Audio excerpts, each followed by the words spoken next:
Баршаңызға сәлем достар. Бүгін мен сіздермен қайнатылған етпен немесе яғни тартылған ет фаршпен жасалатын пиццаның рецептімен бөлісетін боламын. Қамыры да өте жұмсақ әрі дәмді болып шығады. Менімен бірге болып видеоның соңына дейін көріңіздер. Бұл пиццаны жасау үшін алдымен қамырына кірісеміз. Ыдысқа жылы суды құямыз. Судың орнына сүт қолдансаңыздар болады. Осылай жылы судың үстіне дрожжды саламыз. Су міндетті түрде жылы болу керек. Оның үстіне тұз және қантты саламыз.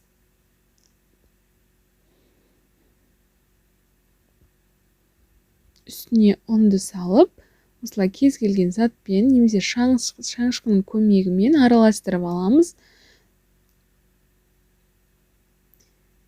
Келесі кезекте үстіне еріген сармайымызды қосамыз. Үстіне ұн салып, жақсылап араластырып аламыз. Енді қалған ұнды сала отыра жұмсақ етіп, дәл видеодағыдай қамыр елеп аламыз.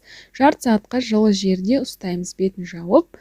Енді дайын болған қамырымызды жаятын боламыз.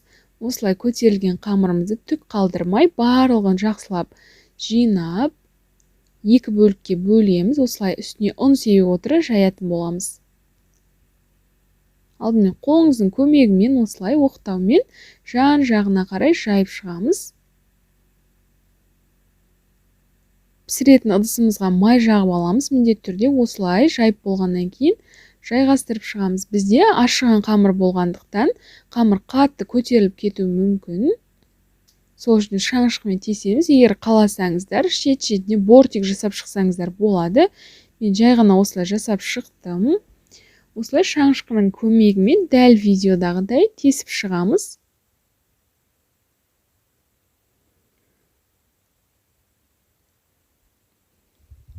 Енді өз қалауларыңыз бойынша үстіне майонез бен кетчуп жақсаңыздар болады.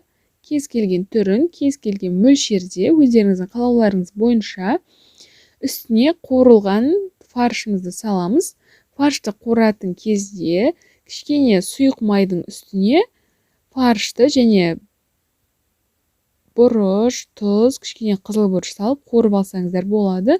Жай қуырмай салсаңыздар да дәмді болып шығады. Осылай қуырылған фаршымызды немесе қайнатылған етті салып шығамыз.